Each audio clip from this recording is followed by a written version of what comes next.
Hai sobat-sobat MUA. Kali ini aku mau berbagi tips gimana caranya membuat complexion untuk kulit yang super berkeringat. Langkah pertama, aku aplikasikan dulu serum whitening dari La Tulip. Nah, ini itu lengket banget jadi membuat foundation menempel dengan sempurna.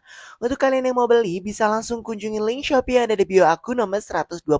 Selanjutnya, nggak lupa ini aku pakaikan primer LT Pro Aqua Boost. Nah, ini untuk bagian yang super kering banget.